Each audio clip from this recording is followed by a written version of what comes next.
Buenas y bienvenidos a tu podcast Oasis Geek. Te habla tu servidor José Allende y estamos en un episodio más donde le estaremos haciendo un top 5 de todo lo que ocurrió en la WWE. Bueno, no todo, pero vamos a estar haciendo un top 5 por lo menos de los mejores luchadores y las mejores 5 luchas que vimos durante todo este año. Vamos a estar hablando de estos 5 top, bueno, de estos 5 números que les tengo en cuanto a top.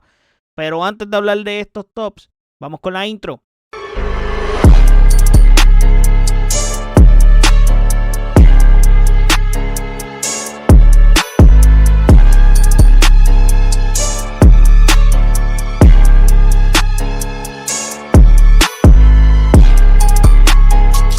Suscríbete al canal, dale a la campanita, dale like a este video si te gusta el contenido. De igual forma, sígueme en nuestras redes sociales y pasa por nuestro website oasisgeekpr.com.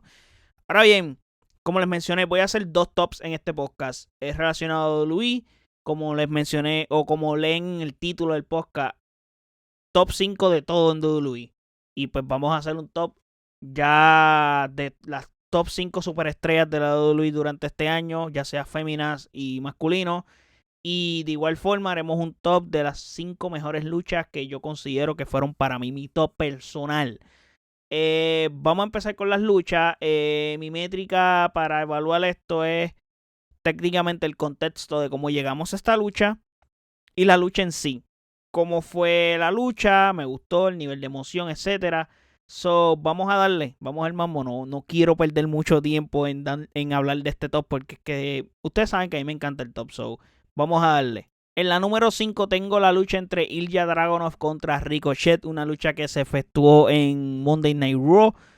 No recuerdo la fecha exacta, pero fue para el torneo de King of the Ring, donde estábamos sacando los finalistas, etcétera. Y en esta lucha que pues no tiene contexto de nada aparte de ese contexto de que era del torneo, simplemente fueron 2 hombres que tenían que avanzar en este torneo y fueron a darlo todo. Y creo que fue una lucha no solamente que sorprendió, sino que fue una lucha que estos 2 hombres nos dieron todo. O sea, a mí me sorprendió bastante el trabajo en ring que nos dieron los dos. No tanto el de Ilja Dragunov. Yo sé lo que da Ilja Dragunov, lo hemos visto en NXT. Pero lo que hizo Ricochet, la química que tuvo con Ilja Dragunov fue espectacular. Fue un masterclass de lucha. Para mí, la mejor lucha de un show semanal durante todo el año, hands down. No hay break. Y mira que podemos hablar que Andrade y Carmelo Hayes nos dieron 6 luchas espectaculares, porque la séptima fue la peor. Pero nos dieron un beso 7 brutal. Y estaba peleando bien. Si no me equivoco, la segunda o tercera lucha de ese beso 7 estaba peleando duro en contra de esta para meterse en este top. Metí esta porque me gustó mucho más. Creo que fue mucho más intensa, la disfruté muchísimo. Y inclusive me hubiera gustado que esta lucha se hubiera dado en un Premium Live Event. Lamentablemente no se dio por el hecho de que pues era una lucha semanal, no había historia que contar acá. Pero el hecho de que yo la pusiera en este top con los comerciales que tuvimos en el medio y todo ese tipo de cosas, pues hizo que esta lucha fuera espectacular. Plus, el público estaba bien motivado, se metió en la lucha bien brutal. Ricochet vende, madre de Dios, cómo vende Ricochet en esta lucha. Y ver a Ilja Dragunov, que lucha con la misma intensidad y las mismas ganas que lo hacía Chris Benoit en su época, pues me encanta. Y pues nos entregaron un masterclass de un show semanal, la verdad. Ya en el número 4 tenemos a Gunther contra Sami Zayn, lucha de WrestleMania 40, donde Gunther defendía su campeonato intercontinental, el reinado más largo en la historia del campeonato intercontinental. El contexto de esta lucha estaba claro. Sami Zayn tenía que llegar como una especie de underdog a derrotar a un tipo que era invencible. Y que no había forma de cómo ganarle a Gunther, cómo quitarle este campeonato a Gunther, por lo que fue la lucha sin él, que fue un luchón. O sea, los falsos finales, cómo el público estaba metido en esta lucha. Obviamente el público quería ganar a Sami Zayn. Para mí creo que eso fue lo que hizo que esta lucha no estuviera más arriba en este top. El contexto de el ganador. Creo que no fue el ganador correcto por el hecho de que si Gunther perdió, pero no le sacaste provecho a esta derrota, porque si tú me dices que Sami Zayn derrotó a Gunther, es que ibas a bompear a Sami Zayn a un nivel bien arriba y donde no lo hiciste. Simplemente Sami Zayn fue campeón por un buen tiempo y se acabó. O sea, Sami Zayn no le sacó provecho a esta derrota a Gunter. Solamente se colgó la medallita de que pues tumbó ese reinado. Pero no tuvimos mucho más de eso. Y creo que eso pues me desagradó bastante. Y yo estuve allí. Ustedes saben, aquí en el podcast tengo un blog donde muestro todo lo que pasó allá en WrestleMania 40. Yo fui a Filadelfia y estuve allí. Y creo que fui de las pocas personas que estaba molesta al ver a Sami Zayn ganar, porque es que yo entiendo que no era la decisión correcta. De todas maneras, la lucha fue espectacular. Yo luego la vi en televisión con calma, porque no es lo mismo por la emoción que estás allí, etcétera. Luego la analicé ya más a fondo y considero que fue un luchón, la verdad. Y los parearon muy bien. Y sabemos lo que hace Sami Zayn en ring, que es espectacular. Y pues Gunter es otro tipo que está a otro nivel. O sea, a Gunter le dicen en general de ring y metes a general de ring con un tipo que te da luchas espectaculares, pues creo que lo que culminó pasando era ver un luchón. Y eso fue lo que pasó. Hablando de luchones, en el número 3 tenemos a Cody Rhodes contra AJ Styles. La lucha de Backlash entre ellos, la primera de creo que fueron 3 que tuvieron. No recuerdo, creo que sí, creo que fueron 3 o 2. Pero una lucha donde Cody Rhodes defendía su campeonato indiscutible a WWE, donde estos dos nunca se habían enfrentado en su historia. Y sus dos estilos combinaban y pintaban para darnos un luchón. Y creo que cumplieron las expectativas. Lo que hizo AJ Styles y Cody Rhodes en Backlash nos entregaron un clásico en el ring. O sea, la fanaticada de Francia estaba a tope con esta lucha. También eso aportó mucho para que la intensidad de esta lucha se sintiera más grande aún. Y creo que nos dieron un luchón. O sea, los movimientos espectaculares, buenos falsos finales, todo lo que estuvo en esta lucha fue muy bien. O sea, una gran lucha y excelente defensa titular de Cody Rhodes, que comenzó su reinado de una muy buena forma, con pie derecho. Y un buen rival. Creo que haber defendido tu campeonato con AJ Styles, tu primera defensa titular, es de las mejores cosas que te pueden ocurrir. Porque es creo que AJ Styles es 2 veces campeón de la WWE. Y sabemos la trayectoria que tiene AJ Styles, el tipo de luchador que es. AJ Styles es de mis luchadores favoritos de todos los tiempos. Por eso se los digo, el tipo de luchador que es, no esperaba menos. Ahora, en el 1 y 2, mi pelea era bastante fuerte, porque las dos luchas hicieron todo lo posible para estar en el top 1. Pero la diferencia está en el contexto de lo que significó el final de una con lo que significó el final de otra. Por eso es que tengo en el número 2 CM Punk contra Drew McIntyre en Bad Blood en Hell in a Cell match. El contexto de esta lucha está a otro nivel. O sea, estamos hablando de que antes de que estos dos entraran al Hell in a Cell, WWE logró buildear esta lucha para que realmente tú pensaras que era un peligro real, una amenaza real luchar aquí donde podías hasta morir. Ya que se había prostituido en una época el Hell in a Cell. Había un pay-per-view que se llamaba Hell in a Cell. Para mí eso es un error grave. Esta lucha tiene que ser algo especial. Esta lucha tiene que ser algo como se trabajó en esta rivalidad. Que se tomara esa seriedad posible. Vimos de nuevo el Hell in a Cell color metal. Y lo que te da es miedo. Estos tipos vendieron eso. Y me gustó ese build-up para esta lucha. Por el hecho de que también lo que vimos en ring fue igual. Creo que yo tenía miedo inclusive de que esta lucha fuera buena. Por el hecho de que sabemos lo que le ha pasado a CM Punk. Era una lucha, yo esperaba que fuera una lucha sangrienta. Y lo fue. Y el resultado para mí fue el correcto también. Y creo que los dos trabajaron muy bien y nos entregaron una de las mejores Hell in a Cell de la historia. Lo tengo que decir, o por lo menos de los años recientes. Porque estaría pecando del presente y pecando del momento. Si digo que es de las mejores de la historia, pero sí en la historia reciente. O sea, podemos decir del 2012 para acá. De los últimos 10 o 12 años, creo que este Hell in a Cell es de los mejores. Está ahí arriba a nivel Undertaker, Triple H, WrestleMania 28 o 27. Está allá arriba. Así de importante y de buena fue esta lucha Hell in a Cell entre CM Punk y Drew McIntyre, donde hubo sangre, hubo cajas de herramientas, mesa, patas de mesa, de todo. Y utilizaron muy bien cada rincón de ring, cada esquina de la Hell in a Cell. Y el nivel de historia que se contó durante toda la lucha fue excelente. Creo que La pena que tuvo esta lucha fue que fue la primera del evento de Bad Blood. Me hubiese parecido excelente que fuera el main event y pintaba para ser el main event, pero sabemos lo que ocurrió en Bad Blood, donde pues la razón era que Cody Rhodes y Roman Reigns iban a ser equipo y terminó apareciendo La Roca, etcétera. Pero para mí fue una lucha espectacular. Y ya en el número 1, pues creo que no es difícil saberlo. Tengo a Cody Rhodes contra Roman Reigns en el main event de WrestleMania 40 por el campeonato indiscutible de WWE. Esta lucha fue épica en todos los contextos. Desde el punto en el que Cody Rhodes pierde en WrestleMania 39 el año pasado, como WWE buildió, porque WWE buildió esta lucha de una manera excelente.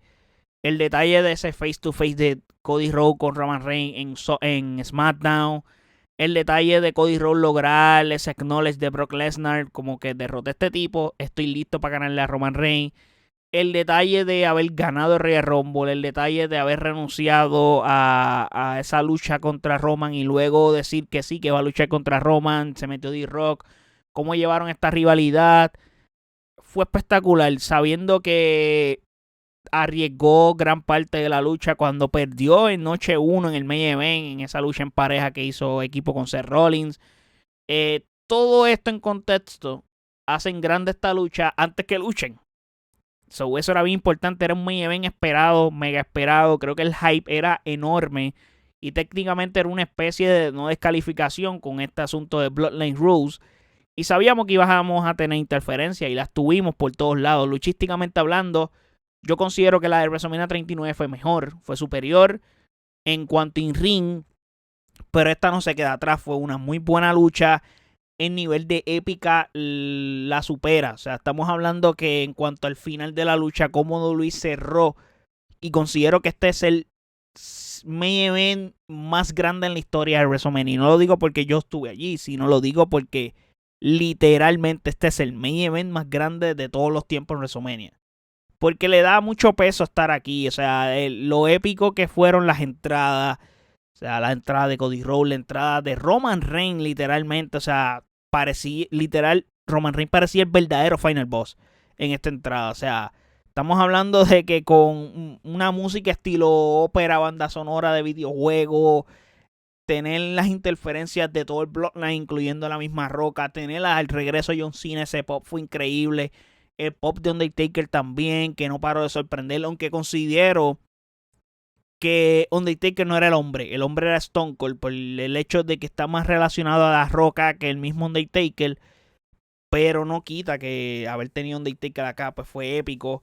La aparición de él está bien recibida de todas maneras, y para culminar con el final de la historia de Cody Rhodes, que ese era el contexto de esto, no solamente que Cody Rhodes quería terminar su historia, quería convertirse campeón de WWE, que ningún miembro de su familia lo había hecho, sino que a terminar el reinado más largo de la historia moderna de la lucha libre, como era derrotar a Roman Reigns. Y ellos vendieron esto como que si no se logra aquí, nadie va a detener a Roman Reigns. Y Roman Reigns va a seguir haciendo lo que le da la gana con la compañía.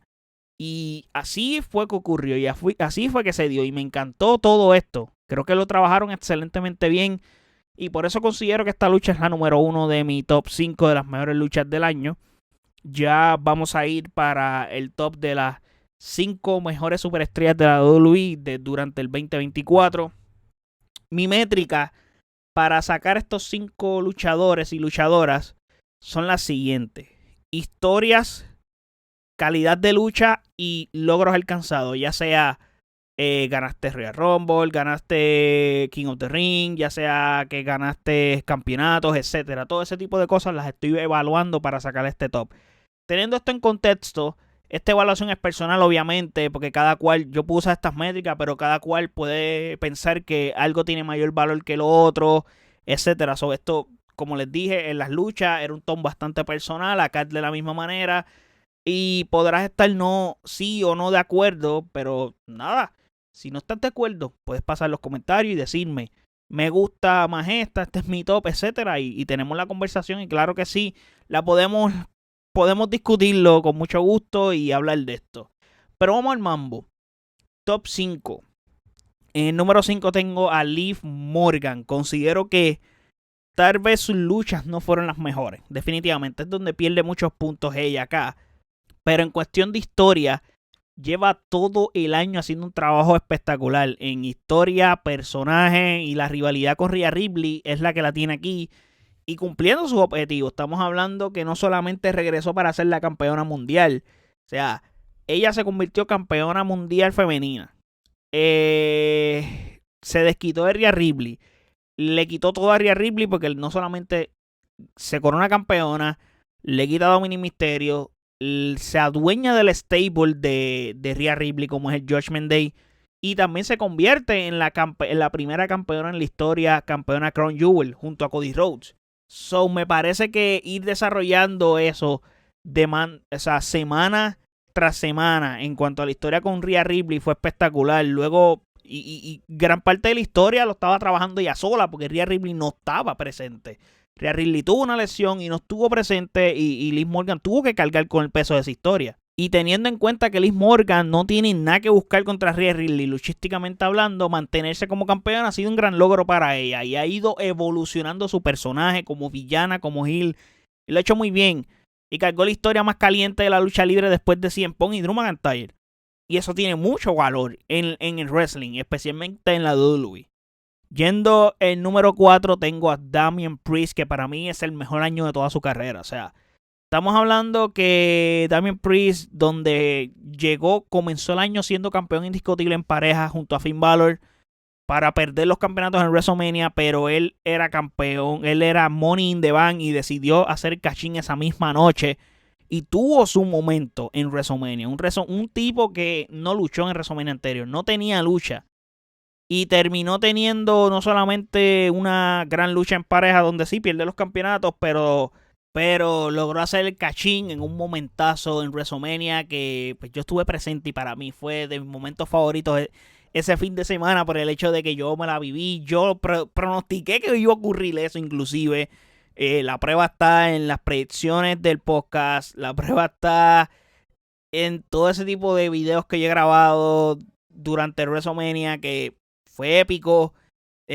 Mano, para mí fue brutal. O sea, estamos hablando de que las únicas dos personas que han hecho cachín en el escenario más grande del Money in the Bank han sido Seth Rollins y él. Y eso lo llevó a tener un reinado muy bueno hasta SummerSlam. No fue un reinado corto, como mucha gente esperaba que iba a pasar. O sea, tuvo un reinado de un tiempo significativo, teniendo victorias sobre Jey Uso, Seth Rollins, Drew McIntyre, hasta caer derrotado con Gunther de una manera donde quedó bien parado, porque no perdió de una manera que tú dirías, él perdió y perdió, le dieron en la cara. Damian Priest tenía a Gunther para derrotarlo y no lo pudo derrotar, ya que Finn Balor lo traicionó y aquí se metió en esta otra historia donde se fue desarrollando poco a poco esta historia del stable traicionándolo a él y a Rhea Ripley, que ese es otro tema. Pero y no solamente pasó eso con Gunther, sino que volvió a luchar con Gunther en Survivor Series y vuelve a perder por culpa de Finn Balor, que se mete a punto de derrotar a Gunther y luego lucha nuevamente con Gunther en Saturday Night Main Event, pero Finn Balor está en el medio y el que le hacen el pin es a Finn Balor. So técnicamente Damian Priest termina muy bien parado de todo esto y tuvo hasta su propio documental. So su año fue espectacular, el mejor de su carrera definitivamente. Ya que mencioné tanto a Gunther durante que hablé de Damian Priest, hay que hablar de Gunther. Él es para mí mi número 3, porque a pesar de que no tuvo rivalidades de categoría o historias importantes, hay que decir que sí nos dio de las mejores luchas del año, nos las estuvo dando Gunther. A pesar de que en el top 5 no hay luchas de él. Bueno, sí, está la de él con Sami Zayn y es la que pierde. Pero siempre las luchas de Gunther están ahí. Están arriba. Son luchones y son luchas increíbles. Y nos dio luchas espectaculares. Este hombre ha dado siempre calidad en el ring. Bueno, por algo se llama el general de ring. Y podría decir que su mejor rivalidad fue con Sami Zayn en esa lucha por el campeonato intercontinental, que probablemente son puntos que pierde, por eso es que no está en el 1 y está en el 3. Pero no solamente finalizó un reinado, el reinado más largo en la historia del campeonato intercontinental con 666 días, sino que no tardó mucho en volver a ser campeón, porque pasó poco tiempo para convertirse campeón luego de WrestleMania, porque gana el King of the Ring que es otro logro importante, y gracias a esta victoria logra obtener una oportunidad titular para SummerSlam, donde ahí logra coronarse campeón peso pesado, ganándole a Damian Priest, y hasta la fecha se mantiene como campeón. Sí, Gunther como campeón no ha sido lo dominante que fue como campeón de Intercontinental. Sí se le ha visto algo nerfeado, pero de todas maneras no quita lo que logró, la calidad de lucha que nos dio y lo increíble que ha sido durante todo el año. Ha sido relevante, eso es bien importante y eso hay que recalcarlo. Ahora, para el 1 y 2 era difícil, también la decisión es igual al 1 y 2 de las mejores luchas del año, por el hecho de que tenemos a un hombre que en el número 2 tengo a Drew McIntyre. Este macho estuvo muy cerca de ese número 1, porque lo hizo todo en este año. Estamos hablando de que Drew McIntyre desde Royal Rumble hasta Bad Blood en octubre cargó solo técnicamente, bueno, desde Royal Rumble hasta casi cerca de SummerSlam cargó solo la historia con CM Punk. Esa rivalidad él la cargó solo y haciendo cosas épicas. Para mí, que es la mejor rivalidad del año, Drew McIntyre se graduó no solamente como un heel, sino como un contador de historias, porque actualmente se ha convertido en mis luchadores favoritos. O sea, esta versión de Drew McIntyre me fascina. Yo puedo decir que Drew McIntyre es un híbrido entre Bret Hart y Triple H. Y Bret Hart, estamos hablando del Bret Hart de nivel principios de Attitude Era, y Triple H antes de la Rugged Aggression. ¿Por qué hago esa comparación? Ok, si analizas lo que le ha pasado a Drew McIntyre durante este periodo de tiempo, son cosas bien parecidas a las que vivió Bret Hart en los años 97, en aquella época, donde le hacían la vida imposible en la empresa, todo el mundo le daba de codo y técnicamente era el heel y a él era quien le hacían las cosas. So, en teoría él era el que tenía la razón en todo este asunto y él era el malo, él era él era la víctima realmente, pero no, tú eres el malo, y es lo que está pasando actualmente con Kevin Owens, que eso es otro tema. Pero mano, el tipo tiene la razón, y con Bret Hart pasaba lo mismo. Y la mayoría de los shows se hacen en Estados Unidos. Obviamente en Bret Hart en Canadá lo aman, pero fuera de Canadá e internacionalmente, pues Bret Hart lo tenía, era el heel. Y ese era el asunto. Y la comparación con Triple H la hago por su rol en el roster. Estamos hablando que es un excelente contador de historia. Triple H lo hacía en el ring y aceptando los sacrificios que también hizo Triple H en su momento, como coger catimba, perder luchas importantes, porque estamos hablando de que no solamente él aceptó luego de haberse coronado campeón peso pesado en WrestleMania ganándole a Seth Rollins, aceptó ser campeón por 5 minutos solamente para que Damian Priest le hiciera el cachín en WrestleMania, sino que también aceptó perder contra el mismo Damian Priest en Clash of the Castle por culpa de CM Punk, y ese tipo de cosas lo hacen grande. O sea, estamos hablando que Triple H en su momento, allá 99, 2000, hacía estas mismas cosas, donde cogía palizas, perdía luchas importantes. O sea, tengo que luchar en WrestleMania y defender mi campeonato y tengo que perderlo. Ok, Triple H perdió contra Batista, perdió contra John Cena, perdió contra Undertaker. Triple H perdía casi siempre en los WrestleMania, pero nos daba luchones. Y luchones importantes. Y el momento más grande de Triple H probablemente es de los peores main event de WrestleMania, que fue WrestleMania 18, donde él se coronó campeón contra Chris Jericho y se coronó campeón indiscutible. Y estamos hablando que, mano, lo que hizo Drew McIntyre durante todo el año fue increíble. O sea, estamos hablando que Drew McIntyre, en cuanto a logros, también no se queda atrás. O sea, Drew McIntyre ganó el Elimination Chamber para lograr su oportunidad titular en WrestleMania. Se coronó campeón peso pesado en WrestleMania. Ganó el Money in the Bank. Y obviamente hizo el cash-in la misma noche. Y pues CM Punk le costó ese campeonato nuevamente, como se lo hizo en WrestleMania, como se lo hizo en Clash of the Castle. Y nos dio una de las mejores luchas del año en el Hell in a Cell contra CM Punk en Bad Blood. Que también las 3 luchas con CM Punk fueron en la madre espectacular. O sea, tengo que decir, fueron luchones. Estamos hablando de que la lucha de SummerSlam fue espectacular, que la ganó Drew McIntyre. La lucha de Bash in Berlin fue otro luchón, donde me encantó el trabajo que se hizo tocando los esquineros. Fue fascinante. O sea, Drew McIntyre, y el próximo año, cuidado si no es el número 1, porque va en camino a eso, a tener esa misma relevancia. Y Drew McIntyre es otra cosa definitivamente. Ya en el número 1 creo que es bastante obvio que tengo a Cody Rhodes. Obviamente su nombramiento va de la mano con de que está en el número 1 fue el haber hecho historia en WrestleMania 40. O sea, derrocar el reinado más largo de la historia moderna en Roman Reigns, que estuvo siendo campeón indiscutible por unos 1316 días. Increíble. O sea, es un reinado que estuvo bastante cerca, rozando los casi 200 días de diferencia con el reinado de Hulk Hogan de allá de los años 80, que fueron 1474 días. Cody Rhodes se convirtió por primera vez en campeón de WWE, el primero y único de su familia en hacerse campeón máximo de la empresa más grande de wrestling del mundo. Y no solamente fue que llevó a derrotar a Roman Reigns, sino que fue main event las 2 noches en WrestleMania. Main event las 2 noches en WrestleMania con una rivalidad que fue épica de la mano de D-Rock y Seth Rollins. También el Royal Rumble por segunda ocasión lo gana.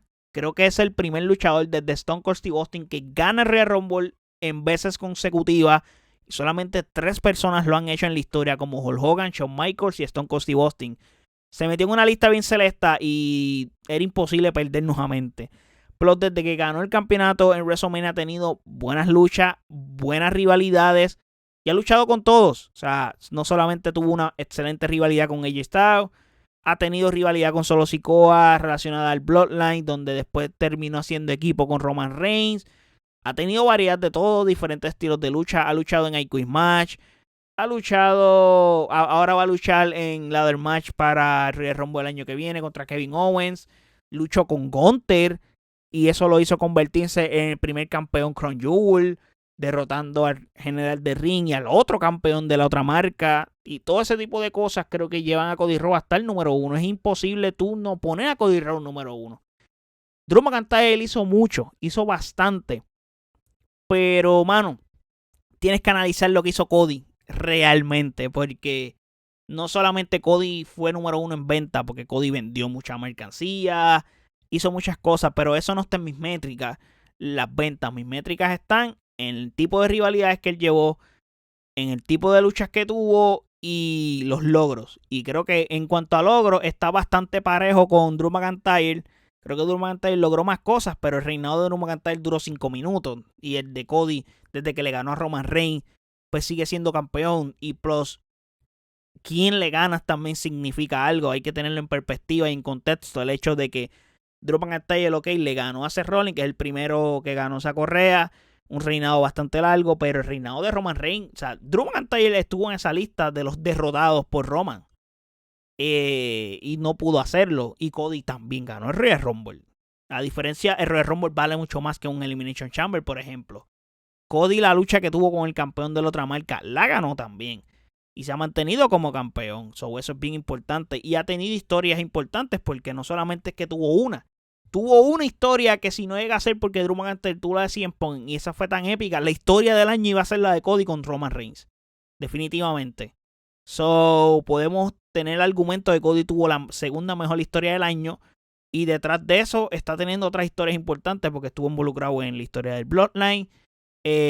Con el Bloodline 2.0. Está involucrado ahora en una gran historia con Kevin Owens, Randy Orton. Esa historia está por debajo del radar, pero está haciendo una gran historia por cómo Kevin Owens la está llevando. Porque hay que darle crédito a Kevin Owens también. Por otro lado, que ya van a enfrentarse en una lucha en Royal Rumble. Pero lo que hizo Cody está siendo increíble. Está siendo increíble. Y ya con eso termino mi top. Quiero mencionar que sé que me lo van a decir por qué dejo afuera a Roman Reigns, por darles el ejemplo de este top. Roman Reigns a lo largo del 2024, su protagonismo en WWE ha disminuido mucho más de lo que ya lo era en años anteriores. Y Roman Reigns tuvo un calendario reducido, más reducido aún de lo que lo ha tenido años anteriores, apareciendo en menos eventos, en menos luchas importantes. Estamos hablando que Roman Reigns, después de haber sido derrotado en WrestleMania 40, estuvo fuera hasta SummerSlam. Y aún así sigue siendo figura dominante. Pero de todas maneras no creo que tener tanto tiempo fuera, perder tanto show, luchar tan pocas veces, haga que esté en este top. Por gente que sí estuvo todo el año dándole lata y manteniendo a la empresa a flote, ¿me entiendes? So, esos tipos de cosas hay que analizarlas y ponerlas en contexto. Flow ya perdió su preciado, ya no es el jefe tribal, perdió el campeonato peso pesado contra Cody. So, ese tipo de cosas también tienen que calar para que quede fuera del top. Y esto dejó a luchadores como Cody Rhodes, Drew McIntyre con mayor protagonismo en el panorama principal. Y el 2024 fue un año donde otros luchadores brillaron más en términos de calidad de lucha, historias y logros.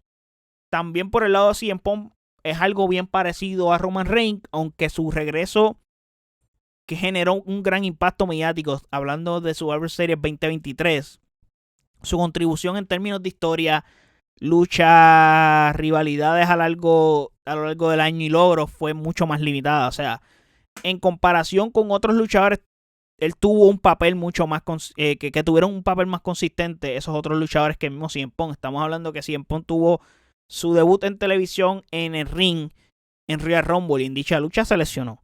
Y luego CM Punk no volvió a luchar hasta SummerSlam. Estamos hablando que estuvo fuera alrededor de 5 o 6 meses.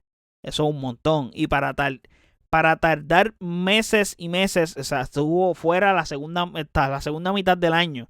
Y Drew McIntyre en SummerSlam, que luchó con él, fue el que cargó esa historia mientras CM Punk estaba recuperándose. Eso también cuenta bastante.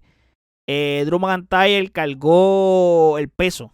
O sea, Drew McIntyre, por eso es que él sí está en el top y CM Punk no. Pero sabemos que está pendiente la lucha de CM Punk y Seth Rollins y esa historia está pending y no se ha podido dar, pero ya se van a enfrentar en el debut de Raw en Netflix. Pero ya eso es 2025. Ya eso no tiene que ver con este año, tiene que ver con el próximo año. Y CM Punk estuvo centrado en una sola historia en todo el año, no tuvo más nada que ver. En televisión estuvo en el ring 5 veces. 5 veces. En el ring me refiero a luchando, porque sí, tuvo apariciones, tuvo segmentos bastante. Pero en el ring luchando tuvo 5 veces. ¿Cuántas veces luchó? Luchó en Royal Rumble, SummerSlam, Bash in Berlin y Bad Blood. Y su última lucha fue Survivor Series Wargame. No ha vuelto a luchar. Todo lo demás han sido segmentos, promos, etc. So, ¿por qué entonces vamos a poner a CM Punk en esta lista? Cuando hay otra gente que hizo más. So, dentro de mi métrica, de mi evaluación y dentro de cómo yo analizo esto, pues pienso que CM Punk no merecía estar ahí. So, no logró, aparte, sí logró ganar la rivalidad con Drew, pero no tuvo logros destacados para considerarlo dentro del top. Drew logró mucho más durante todo el año, aparte que perdió la rivalidad con CM Punk, pero estuvo todo el año haciendo cosas, como Money in the Bank, etc. Y el caso de Jey Uso, ya con esto termino este podcast, llevo como más de 30 minutos de podcast. Jey Uso lo dejé fuera porque aparte de ser parte de la historia del Bloodline OG contra el nuevo Bloodline, considero que él fue un elemento más en esta historia. No fue main character en esta historia, so eso le quita peso en cuanto a las historias que tuvo. Y como solistas tampoco tuvo historias importantes. Sí, que él luchó contra Gunther, pero era una historia de cuánto se convirtió en primer contendiente y rivalizamos una semana y media, 2 semanas, porque viene la lucha entre nosotros y se acabó. Lo mismo pasó con Bron Breakker, pero luego de ahí pues no hubo más nada. Realmente la historia que tuvo Jey Uso fue esta historia con el Bloodline. Porque sí se asoció un poquito ayudando a Rhea Ripley y el Judgment Day, pero no tuvo una historia real. Y sí se coronó campeón intercontinental. Por primera vez ganó un campeonato como luchador individual. Y luchísticamente hablando, hay que decir, dejó mucho que desear. In-ring tiene todos los puntos negativos del mundo. Porque sabemos lo sloppy que él es en ring. No es muy detallista. So, no lo ayuda. Todo ese tipo de cosas. Lo único que tú puedes tener un argumento para decir que Jey Uso merece estar en este top es lo over que estaba. Jey Uso, luego de WrestleMania, era el luchador más over en todo el roster. En cuanto a la venta de camisetas, cada vez que él entraba. Por eso es que es épico cada vez que él entra. Por eso le dieron el campeonato intercontinental. Por el hecho de que Jey Uso está extremadamente muy over. Necesitaba estar ahí como campeón. Pero lamentablemente en este top, dentro de mis métricas, mi análisis no lo puedo poner. Simplemente. Y Liv Morgan, luchísticamente hablando, no es que extremadamente superior a Jey Uso, pero es mejor que él. En ring hace mejor trabajo que él. Y es donde ella más floja ha estado en los argumentos que yo di en el top. Pero entró porque todo lo demás ella lo hizo mejor que Jey Uso. Y ahí está la diferencia. Bueno, menos estar en over. Porque Jey Uso pues ha estado más over que cualquiera. Esos son otros 20. Pero nada, ese fue mi top de todo lo relacionado a WWE durante este año. Mi top 5 de las mejores luchas, mi top 5 de las mejores luchadores o luchadoras. Coméntenme qué piensan al respecto. ¿Les gustó? ¿No les gustó este top? ¿Están de acuerdo? ¿No están de acuerdo? Deben sus métricas, porque también ustedes pueden considerar que sus métricas son distintas y sean más importantes que las mías. Eso sería interesante evaluarlo, pero lo que quiero es que me digan en los comentarios qué piensan al respecto y sobre todo que te suscribas al canal, que le des a la campanita, que le des like a este video si te gusta el contenido. De igual forma, sígueme en nuestras redes sociales y pasa por nuestro website oasispr.com. Así que muchísimas gracias por tu apoyo. Hasta el próximo episodio. Chequeamos.